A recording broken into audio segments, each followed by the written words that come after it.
Yo, it's your boy NTM, and I'm back at you with another video. Yup, you heard. So, shit, I just wanted to get on here and just talk about what's been going on, like why I ain't been making videos and shit like that. But, what's been going on for like the past year or whatever. Right now, I'm in Oregon, you feel me? I'm in Oregon.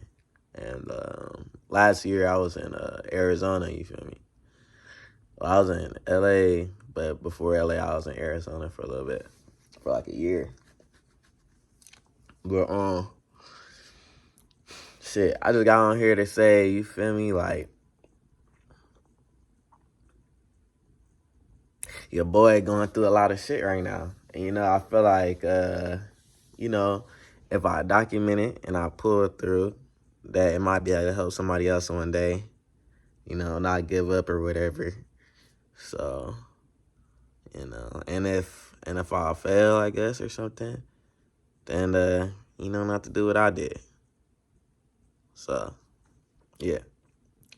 Anyway, but basically though, I was going to school in Arizona and shit, and that's where that's where I was talking to that girl y'all seen me in my last video doing the tier list video with. Yeah, but that's what I was doing with her. I mean, that's when I was out there and shit like that, and I haven't made a video since. So, just a quick little recap. So first I finished school for audio engineering, and I came out to LA, and I was doing like a 3-month internship, and I didn't get the job or nothing like that afterwards, but got some EXP, and I know a lot of people and shit like that, and I can go to the studio whenever I want type shit, whatever. And I started working at a couple little odd jobs and shit. I was working at Amazon and shit, and my mom was trying to get me to get the CNA license, and so I quit Amazon, and I got a CNA license, and I finished school for that, and I didn't get a job being a CNA, all right? I didn't really do that. I didn't really want to do that anyway, I'm not gonna lie though. But I didn't get a job being a CNA. I ended up getting another job working at Dick's Sporting Goods, and that was about probably around like September, like November, early November, late October type shit like that. So I started working there. I was doing good. They was messing with me and all that. And then I had to leave there. You feel me? I had to leave there and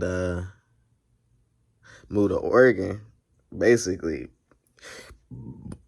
because I don't know, like, what was the reason or whatever, you feel me? But, they was going in and out of my room, like, my parents and shit or whatever. They was going, like, in and out of my room. I was staying in the garage at the time and shit.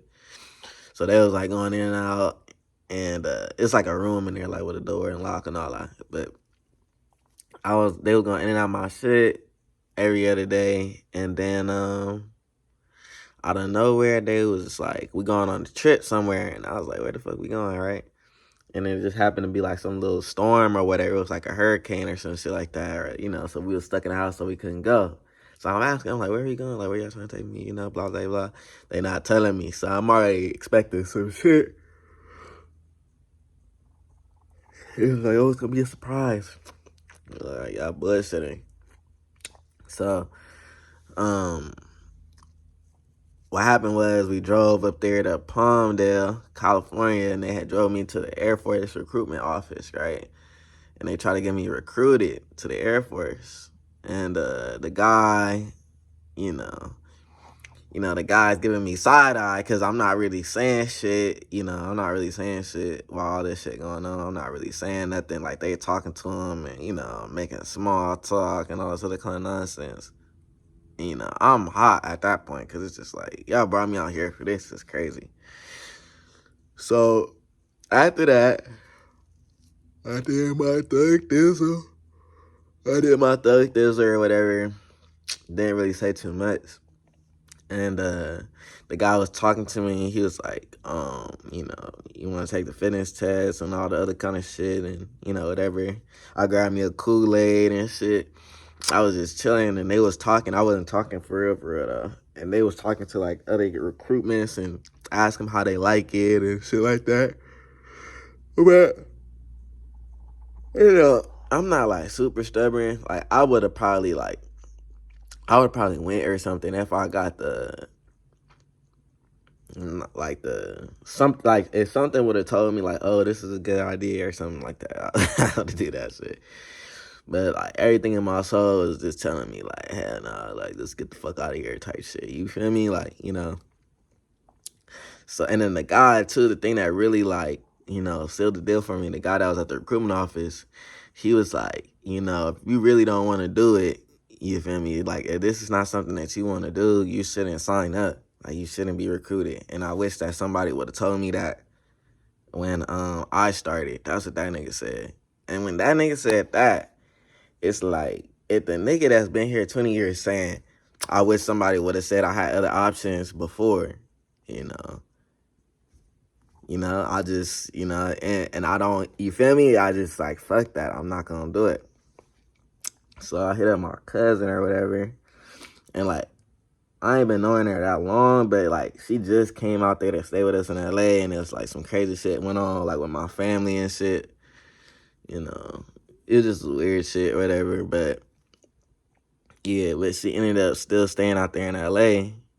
So I was just like, damn, I'm gonna just hit her up. So I hit her up, and she was like, yeah, come over and all that. So I went over there, and I was chilling, and then I was still going to work. But I had just got the car that I got, and my stepdad was like, because he had got it in his name, but I just got this car, like, you feel me, because I just got this job and all that. It's a long story about where my car went, but anyway, while I was in Arizona, I had this little V6 Honda, and then that shit, like, croaked and shit. It wasn't that bad, but it was just time for maintenance, and I didn't have a lot of money to do all the maintenance and shit. And then I got another car while I was out there. I got like 2 cars, but both of them hoes is lemons. They kept on getting me with that lemon shit, and then I was stuck at school, and I didn't have no ID. It was just real bad bullshit. It was like real bad, bro. I couldn't do nothing. So I was like, alright, fuck it. So, anyway. So I did all that, and,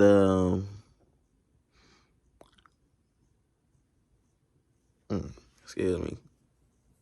But yeah, I did all that, and, I went to, what's my face? I went to, stay with my cousin and shit, and we ended up moving to, coming up with a plan. I ended up moving to Oregon. So now I'm in Oregon and shit.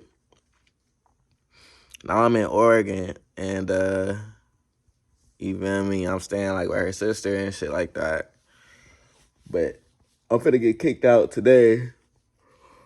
I was smoking on the porch or some shit like that. You're not allowed to do that here. It's like smoke free and all that.